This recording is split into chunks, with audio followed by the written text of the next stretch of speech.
Hello dear students, in today's lecture we will discuss the indifference curve analysis which comes under the consumer behavior. So consumer behavior में हम already utility को discuss कर चुके हैं, law of diminishing marginal utility ले चुके हैं, यानी utility को measure करने के there are two approaches, one is cardinal approach and other one is ordinal approach. तो जो indifference curve approach है वो ordinal analysis के अंदर आता है क्योंकि ऑर्डिनल वालों का ये मानना था। सबसे पहले चलो ऑर्डिनल को छोड़िए, पहले हम बात करते हैं कार्डिनल एनालिसिस की।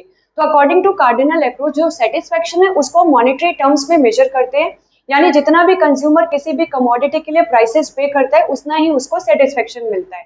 जबकि कार्डिनल ऑर्डिनल वालों का ये मानना था कि हम यूटिलिटी को मॉनेटरी टर्म्स में या नंबर्स में मेजर नहीं कर सकते हैं क्योंकि ये साइकोलॉजिकल थिंग है, यानी ये फीलिंग है जिसको हम सिर्फ फील कर सकते हैं, इसको टच नहीं कर सकते, इसको देख नहीं सकते, वैसे इसको हम मेजरिंग यूनिट प्रोवाइड नहीं कर सकते।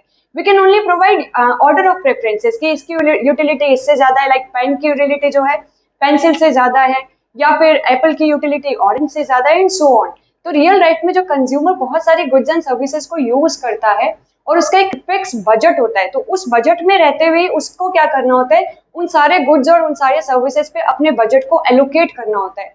तो कंज्यूमर यूजेस हिज बजट और हिज रिसोर्सेज इन सच अ वे कि उसको मैक्सिमम सेटिस्फेक्शन मिले, यानी कि जिसकी प्रायोरिटी सबसे ज्यादा है वो अपना मनी का फर्स्ट यूनिट जो है उसी पे खर्च करेगा, उसके बाद लगता है कि थोड़े पैसे बच जाएंगे तो इस पे खर्च कर दिया जाएगा।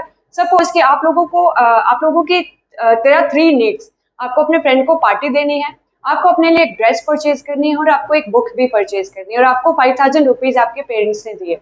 अब उन्हीं 5000 में से आपको ये तीनों चीजें पूरी करनी है, तो आप उनकी लिस्ट बनाते हो। हम जनरली यही करते हैं कि जिसकी प्रायोरिटी हमारे लिए सबसे ज्यादा है, सपोज आपके लिए फ्रेंड को पार्टी देने की प्रायोरिटी सबसे ज्यादा है, तो आप अपना मनी का फर्स्ट यूनिट जो है, यानी जो भी अमाउंट है वो पार्टी में लगाएंगे। उसके बाद आपको लगता है बच गए तो फिर मैं ड्रेस लेके आऊंगा, तो बच गए उसमें से आप एक ड्रेस परचेज कर लेंगे, फिर भी बच गए तो बुक की यूटिलिटी तो आपके लिए वैसे भी लास्ट में है, तो आप उन बचे हुए पैसों से बुक लाओगे। This is how you utilise your budget और you utilise your money which is 5000 rupees. तो कंज्यूमर उस दिए हुए बजट में, उस लिमिटेड बजट में अपने जो भी गुड्स एंड सर्विसेज या अपनी जो भी नीड्स हैं, अपनी जो भी डिमांड है उसको इस तरह से उस बजट को एलोकेट करता है कि उसके मैक्सिमम वांट्स जो है या उसको मैक्सिमम सेटिस्फेक्शन मिल सके। फुली सेटिस्फाई होना पॉसिबल नहीं है क्योंकि ऑब्वियसली लिमिटेशन ऑफ रिसोर्स है, तो वो इस तरह से अपने एलोकेट करे इस वे से, यानी इतनी क्वांटिटी इसकी ले लूं, इतनी क्वांटिटी उसकी ले लूं कि मुझे मैक्सिमम सेटिस्फेक्शन मिले। तो यही जो ऑर्डिनल अप्रोच है उसी में हम इंडिफरेंस कर्व को स्टडी करते हैं। अब इंडिफरेंस कर्व क्या कहता है, नाम से क्या पता चला, इंडिफरेंस यानी कंज्यूमर जो है न्यूट्रल है, इंडिफरेंट है, किसके लिए, इसको देखते हैं। तो मान लेते हैं कि हमने कंज्यूमर को एक बास्केट दिया जिसमें जिस बास्केट में एप्पल भी हैं और ऑरेंजेस भी हैं। अच्छा, इस अप्रोच को करने से पहले हम ये मान के चलेंगे कि हमारा कंज्यूमर सिर्फ 2 ही गुड्स यूज कर रहा है, चाहे उसको एक्स और वाई गुड मान लो, चाहे इसको एप्पल ऑरेंज मान लो या कोई भी और good, but the consumer is uses only 2 commodities for assumption, for the sake of convenience we are assuming this. In real life he uses a lot of goods and services, I repeat, लेकिन convenience के लिए हम मान के चल रहे हैं कि हमारा कंज्यूमर 2 ही गुड्स यूज कर रहा है, उसी अजम्पशन के बेसिस पे हम इसको स्टडी करेंगे। सो वापस से रिपीट करते हैं कि क्या था इंडिफरेंस एनालिसिस। इसके अंदर मान लेते हैं कि हमने कंज्यूमर को एक बास्केट दी जिस बास्केट में कुछ एप्पल्स रखे, कुछ ऑरेंजेस रखे, और उस कंज्यूमर को बोला गया कि तुम ऐसे कॉम्बिनेशन बनाओ एप्पल के और ऑरेंज के, यानी जिसमें हर कॉम्बिनेशन में तुमको सेम सेटिस्फेक्शन मिले। तो कंज्यूमर ने कहा ऐसा करो कि मेरे को एक एप्पल दे दो और 20 ऑरेंज दे दो, अगर ऐसा नहीं दे सकते तो मुझे 2 एप्पल दे दो 15 ऑरेंज दे दो, ये नहीं कर सकते तो 3 एप्पल दे दो 11 ऑरेंजेस दे दो। यानी उसने इस तरह से कॉम्बिनेशंस बनाए और वो कॉम्बिनेशन बना के दिए गए जिसको वो किसी भी कॉम्बिनेशन को प्रेफरेंस नहीं दे रहा है, यानी उसके लिए वो सारे combination same level of utility provide करेंगे। तो वो आंख बंद करके कोई भी कॉम्बिनेशन को अगर पिक करता है उसको उससे सेम सेटिस्फेक्शन मिलेगा। तो उन्हीं दोनों गुड्स के अलग अलग कॉम्बिनेशन को जब हम ग्राफ में शो करते हैं तो उसी कर्व को हम नाम देते हैं इंडिफरेंस कर्व। तो आइए देखते हैं इसकी डेफिनेशन क्या है। So indifference curve is the locus of various points showing different combinations of 2 goods that gives equal satisfaction to a consumer। यानी इंडिफरेंस कर्व जो है उन पॉइंट्स को जोड़ने वाली लाइन है, उन कॉम्बिनेशंस को जोड़ने वाली लाइन है जो कि किसी कंज्यूमर को इक्वल सेटिस्फेक्शन देंगे। तो चलिए इसको इस टेबल से समझते हैं। यहाँ पे मैंने कॉम्बिनेशंस दिए हैं एक्स और वाई गुड के अलग अलग। कॉम्बिनेशन नंबर 1, फर्स्ट कॉम्बिनेशन वो ये कह रहा है कि या तो मुझे एक एप्पल दे दो या एक्स गुड दे दो और उसके बदले में उसके साथ मुझे 20 वाई दे दो। अगर ये कॉम्बिनेशन नहीं दे सकते, यानी इसको यूज करके जितना मजा मुझे आएगा उतना ही 2x और 15y से मुझे आएगा, उतना ही सेम मजा मुझे 3x और 11y को यूज करके आएगा, या फिर 4x और 8y दे दो या 5x और 6y दे दो। यानी कि कंज्यूमर हमें ये कॉम्बिनेशंस बना के दे रहा है, इसमें से वो कंज्यूमर किसी भी कॉम्बिनेशन को प्रेफरेंस नहीं दे रहा है, यानी कि कोई भी उसका फेवरेट कॉम्बिनेशन नहीं है, उसको आंख बंद करके कोई भी दे दो उसके सेटिस्फेक्शन में कोई डिफरेंस नहीं आएगा। लेकिन सेटिस्फेक्शन लेवल को सेम रखने के लिए जैसे जैसे वो x की क्वांटिटी को बढ़ाएगा, obviously he has to reduce the quantity of y good, इसे तभी उसका लेवल ऑफ सेटिस्फेक्शन सेम रहेगा हर कॉम्बिनेशन पे। लेकिन इसके साथ एक बात और जरूरी है कि अगर वो दोनों को बढ़ाएगा तो दोनों को जब बढ़ा रहा है तो सेटिस्फेक्शन लेवल सेम नहीं रहेगा, हो सकता है उनसे ज्यादा मिले।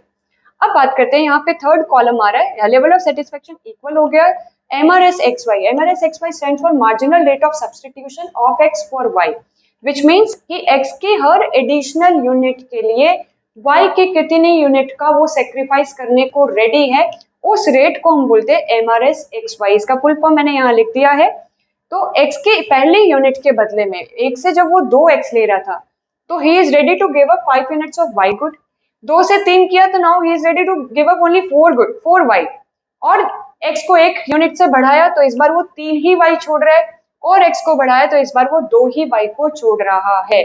यानी कि वो इस तरह से x और y का अरेंजमेंट देख रहा है, x को इक्वल नंबर में बढ़ा रहा है लेकिन y को वो डिक्रीजिंग रेट से कम कर रहे हैं। पहले 5 यूनिट्स ऑफ y को कम किया, फिर 4 से कम किया, फिर 3 यूनिट कम किया, और इसके बाद 2 यूनिट्स y को वो कम कर रहा है। यानी कि y को जब कम कर रहा है वो डिक्रीजिंग रेट से कम करता है, विच मीन्स आपका MRSXY डिमिनिशिंग होगा ऑलवेज, क्योंकि MRSXY जब डिमिनिशिंग होगा सिर्फ और सिर्फ तभी उसका लेवल ऑफ सेटिस्फेक्शन इक्वल रहेगा। Now an important question comes, जो भी स्टूडेंट्स के दिमाग में आता है कि ऐसा क्यों हुआ कि x को तो वो इक्वल यूनिट्स में बढ़ा रहा है लेकिन y को वो इक्वल यूनिट्स में कम नहीं कर रहा है, जबकि सेटिस्फेक्शन तो तब इक्वल रहना चाहिए था जब x को 1 2 3 4 कर रहा है तो y को 20 19 18 17 इस तरह से करता, लेकिन ऐसा नहीं होगा। इसके पीछे रीजन क्या है कि हमने law of diminishing marginal utility पढ़ा है, जिसके according as consumer goes on purchasing successive units of a commodity the level of satisfaction goes on diminishing, यानी सेटिस्फेक्शन धीरे धीरे हर एडिशनल यूनिट से मिलने वाला सेटिस्फेक्शन या मार्जिनल यूटिलिटी कम होती रहती है।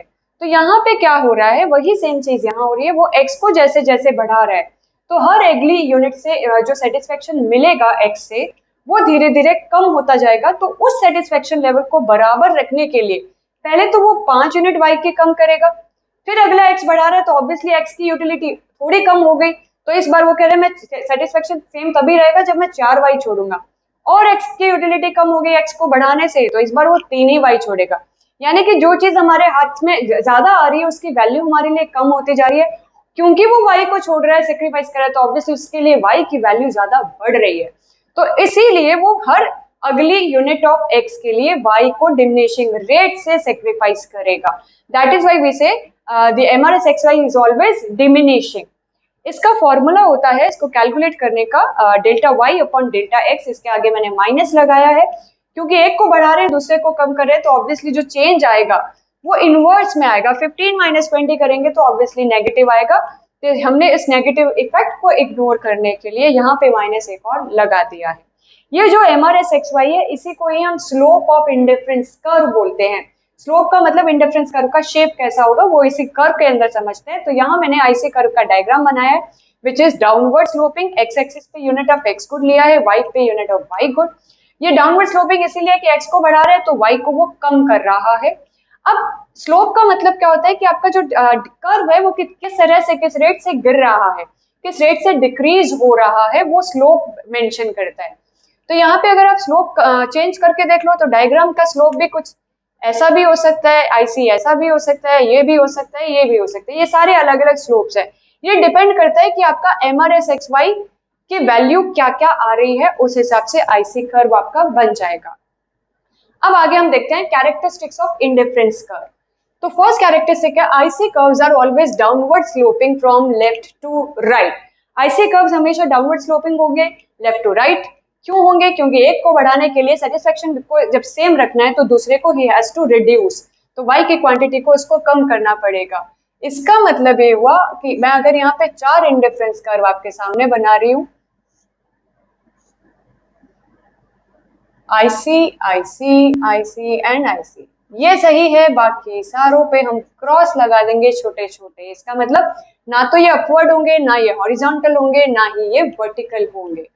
नेक्स्ट आता है higher the level of an IC curve, higher the level of satisfaction it shows. एक आईसी कर्व जितना ऊंचा होगा वो उतने ही ज्यादा सेटिस्फेक्शन लेवल को शो करेगा। इसको भी एक डायग्राम से अपन समझ लेते हैं।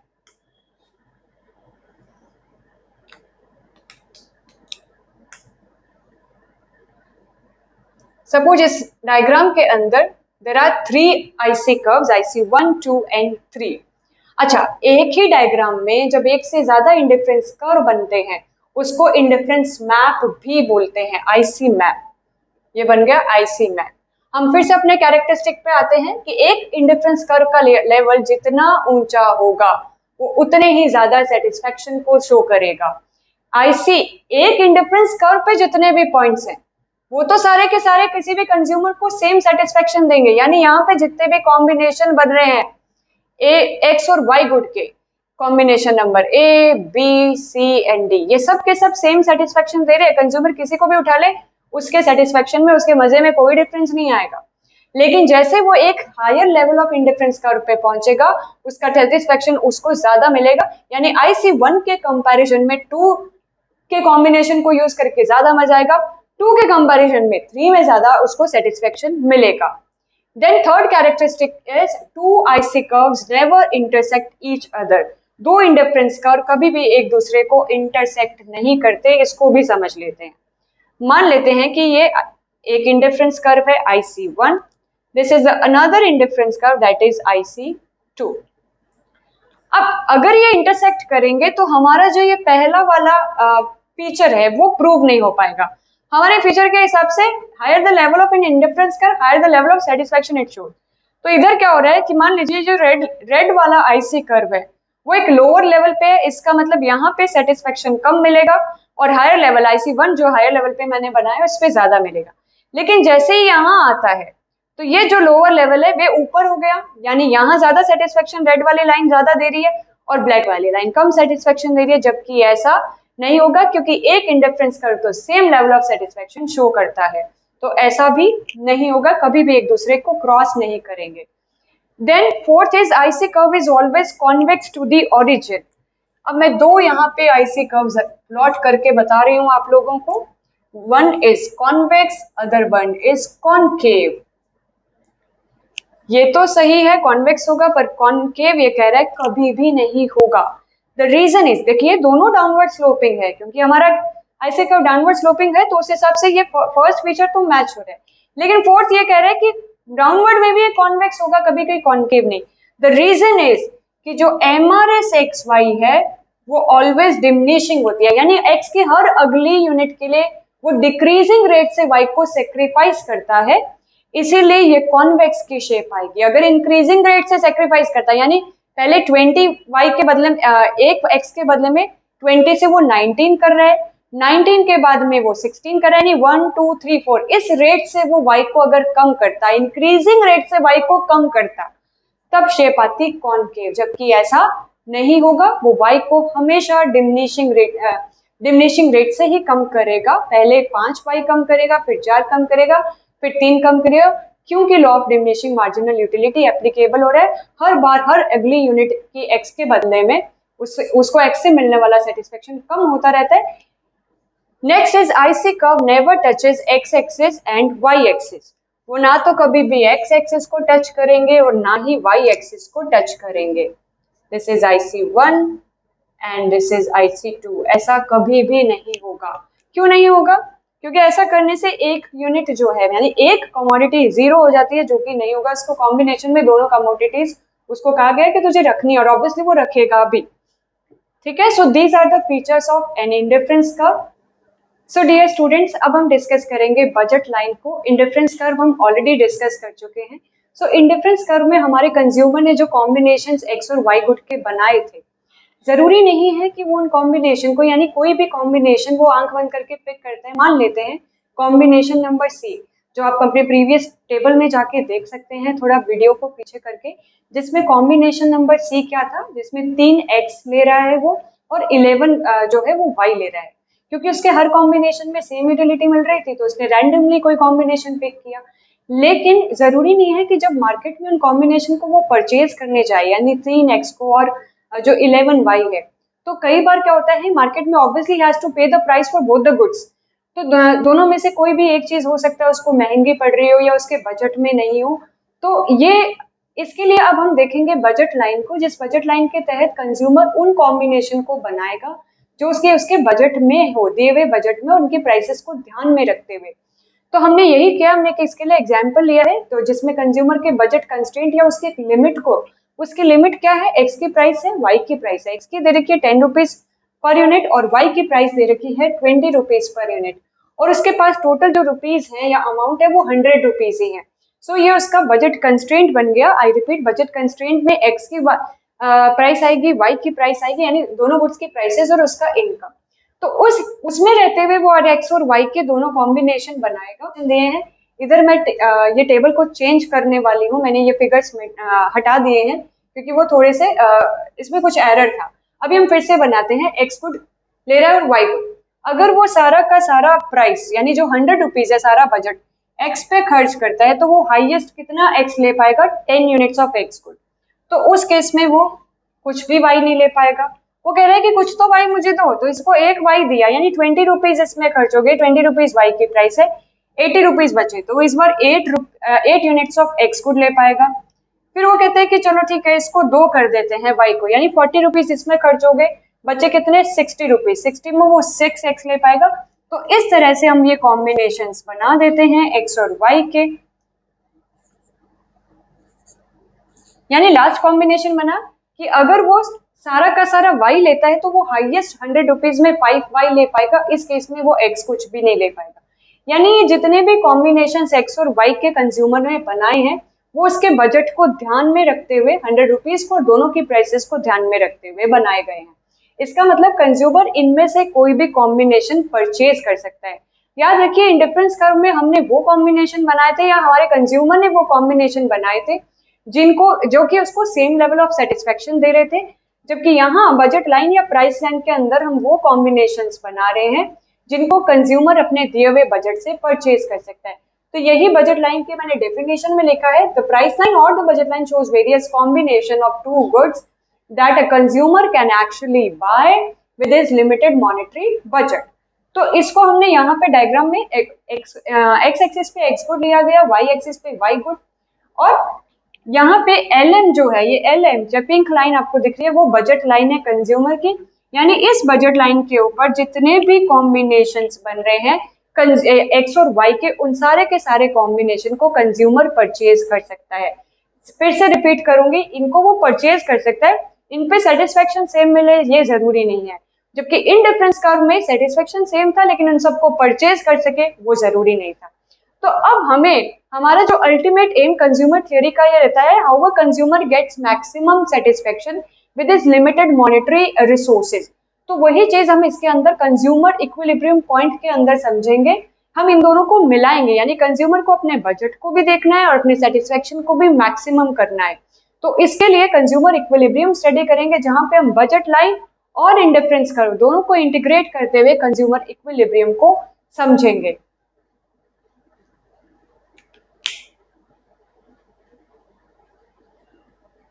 अच्छा, इसके साथ मैं एक चीज और आपको क्लियर कर दूं कि इसमें जो कॉम्बिनेशन है उनको कंज्यूमर परचेज कर सकता है।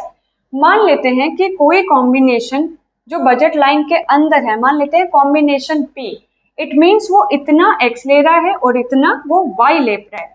इसका मतलब अगर आप कैलकुलेट करके देखते हो 2 यूनिट ऑफ एक्स गुड है और लगभग 2.5 यूनिट ऑफ वाई गुड बन रही है, उसको प्राइस से अगर मल्टीप्लाई करके देखते हैं तो उसका 100 से भी कम बजट लग रहा है। यानी बजट लाइन के अंदर जितने भी पी क्यू कोई भी कॉम्बिनेशन होगा वो सारे के सारे में वो 100 रुपीज नहीं खर्च कर रहा है, यानी वो कुछ ना कुछ सेव कर रहा है। जबकि बजट लाइन के ऊपर जितने भी कॉम्बिनेशन होते सब में पूरा 100 रुपीज लग रहा है और बजट लाइन के बाहर मान लेते हैं कोई कॉम्बिनेशन आर है, वो कंज्यूमर अफोर्ड नहीं कर सकता, क्योंकि जब हम मल्टीप्लाई करेंगे इनकी प्राइसेस से एक्स और वाई गुड की, तो उस केस में बजट जो है 100 रुपीज से ऊपर चाहिएगा, जो कि कंज्यूमर के पास नहीं है। इसीलिए जो अंदर का एरिया होता है उसे बोलते हैं अटेनेबल एरिया, यानी कंज्यूमर इसको अटेन कर सकता है इन कॉम्बिनेशन को, जबकि बजट लाइन के बाहर जो एरिया होता है उनको हम बोलते हैं unattainable area. So this was all about the budget line. अब हम इन दोनों को कंबाइन करके, यानी कि कंज्यूमर के बजट को ध्यान में रखते हुए और कंज्यूमर के सेटिस्फेक्शन को ध्यान में रखते हुए, we will discuss the consumers equilibrium now. So अब हम देखेंगे consumers equilibrium as we already discuss the indifference curve and the budget line. अब इन दोनों को इंटीग्रेट करने की बारी है, क्योंकि कंज्यूमर को अपने दिए हुए बजट से मैक्सिमम सेटिस्फेक्शन गेन करना है। सो कंज्यूमर इक्विलिब्रियम का मतलब ये हो गया कि वो सिचुएशन जहां पे कंज्यूमर अपने दिए हुए बजट से या अपने मॉनेटरी कंस्ट्रेंट में रहते हुए कब मैक्सिमम सेटिस्फेक्शन गेन करे। सो कंज्यूमर इक्विलिब्रियम की टेक्निकली देयर आर 3 कंडीशंस। वो 3 कंडीशंस जब पूरी होगी तभी कंज्यूमर को का इक्विलिब्रियम पॉइंट हमको मिलेगा ग्राफ के अंदर। सो पहली कंडीशन है इक्विलिब्रियम पॉइंट पे, at equilibrium point IC curve should be tangent to budget line, budget line को टच करे इक्विलिब्रियम पॉइंट पे। Second is the slope of IC curve and the slope of budget line should be equal, यानी जो equilibrium point होगा उस पे budget line का slope और इंडिफरेंस कर्व का स्लोप दोनों की वैल्यू बराबर होनी चाहिए। As we have already discussed, the slope of budget line is determined by the MRSXY. MRSXY ही वो चीज है, वो रेट है जिसकी जिसे x के एक बदले में एक यूनिट के बदले में कितनी यूनिट्स वो y की सेक्रीफाइस करने को रेडी है। तो इसका फॉर्मूला था delta y upon delta x। और बजट लाइन के स्लोप को कैलकुलेट करने का फॉर्मूला, क्योंकि बजट लाइन दोनों गुड्स की प्राइसेस से आती है, तो price of x good upon price of y good will give us the slope of budget line. तो ये दोनों इक्वल होने चाहिए इनकी वैल्यू। और थर्ड कंडीशन है इक्विलिब्रियम पॉइंट पे IC curve should be convex to the origin. अब ये तीनों कंडीशन जिस किसी भी पॉइंट पे मिलेगी वो इक्विलिब्रियम पॉइंट होगा। और इक्विलिब्रियम का क्या मतलब है डायग्राम में, वो भी अभी डिस्कस करेंगे। पहले वो पॉइंट हमें फाइंड आउट करना है।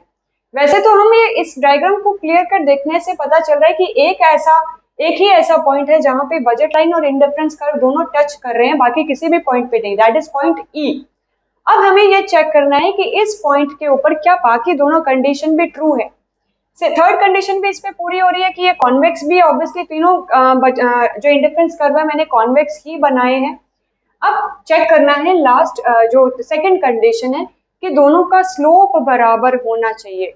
तो इसके लिए हमें ज्यादा मैथमेटिकल कैलकुलेशन में ना जाते हुए आपको एक चीज पकड़नी है कि जब भी कोई कर्व किसी एक पॉइंट पे टच करते हैं वहां पे तो इन दोनों का स्लोप इक्वल ही होगा। इससे आगे जाते हैं तो इसका स्लोप भी चेंज हो गया, इसका स्लोप भी चेंज हो गया, ऑब्वियसली यहाँ भी आगे जाएंगे तो इनके स्लोप चेंज हो गए। तो इस पॉइंट पे दोनों के स्लोप बराबर हैं क्योंकि दोनों एक दूसरे को टच कर रहे हैं। यहाँ पे टेंजेंसी का लेवल इतना ज्यादा है, इसमें भी हम कैलकुलेशन के थ्रू ये निकालते हैं कि कौन सा एग्जैक्ट पॉइंट ऑफ टेंजेंसी जो है जहाँ पे स्लोप बराबर होंगे या जहाँ पे वैल्यूज बराबर होंगी, तो वो तो हम इन फॉर्मूला से कैलकुलेट कर सकते हैं, लेकिन हमें अभी इतना डिटेल में नहीं जाना। तो हमने इसको ही ये पॉइंट माना है जहाँ पे दोनों के स्लोप भी इक्वल रहेंगे। तो यानी ये पॉइंट ऐसा है जहाँ पे कंज्यूमर को मैक्सिमम सेटिस्फेक्शन मिलेगा, विच मीन्स अगर वो कंज्यूमर एक्स की OX यूनिट लेता है और Y के OY यूनिट अगर कंज्यूम करता है तो वहीं उसको मैक्सिमम सेटिस्फेक्शन मिलेगा। अब देखते हैं कि बाकी पॉइंट्स में क्यों नहीं मिल रहा है या बाकी पॉइंट्स इक्विलिब्रियम पॉइंट्स क्यों नहीं है। तो पहले हम देखते हैं कि LM जो बजट लाइन है इसके ऊपर मैंने 3 पॉइंट्स लगाए हैं, point number A, point number E and B. ये हमें पता चल गया इक्विलिब्रियम पॉइंट है। अब चेक करते हैं ए और बी क्यों नहीं। देखिए ए, ई और बी तीनों ही एक ही बजट लाइन पे है, इसका मतलब तीनों को ही कंज्यूमर परचेज कर सकता है, तीनों में ही उसका सेम बजट लग रहा है। लेकिन अगर वो ए कॉम्बिनेशन या बी कॉम्बिनेशन एक्स और वाई का पिक करता है, उस केस में ए और बी दोनों ही एक lower level of indifference curve पे हैं, दैट इज IC1। और हमारे इंडिफरेंस कर्व का ये कैरेक्टरिस्टिक था, the higher the level of an indifference curve higher the level of satisfaction it shows. यानी कि जो पॉइंट ई है वो IC2 पे है और IC2 पे जितने भी कॉम्बिनेशन है वो ज्यादा उसको सेटिस्फेक्शन देंगे as compare to the points plotted on IC1। अब इसी तरह से एक पॉइंट और मैंने यहाँ पे लगाया पॉइंट P, जो कि और भी ज्यादा यानी IC3 पे है। अब IC3 पे तो IC1 और 2 के कंपैरिजन में और भी ज्यादा सेटिस्फेक्शन मिल रहा है, तो इसको क्यों नहीं लिया गया इक्विलिब्रियम पॉइंट?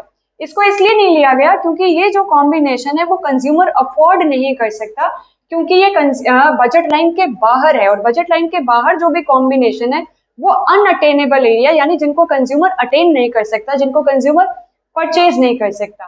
तो ये कॉम्बिनेशन वैसे ही कट हो गया।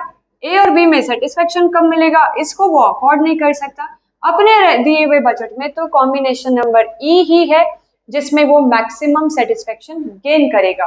So this is the consumers equilibrium point, which means इतनी एक्स वो ले और इतना वो वाई ले, this is the best combination. और इक्विलिब्रियम इसलिए बोला गया है कि इस कॉम्बिनेशन को चेंज करने का कंज्यूमर का कोई मोटिव नहीं है, क्योंकि ही नोज इतना एक्स ही मुझे ज्यादा सेटिस्फेक्शन देगा और इतना वाई ही देगा, इनसे कम या ज्यादा उसके बस की नहीं है या उसको उतना सेटिस्फेक्शन उनमें नहीं मिलेगा। So he satisfied with this combination. So this was all about the consumer's equilibrium and the indifference curve. Thank you for watching the video.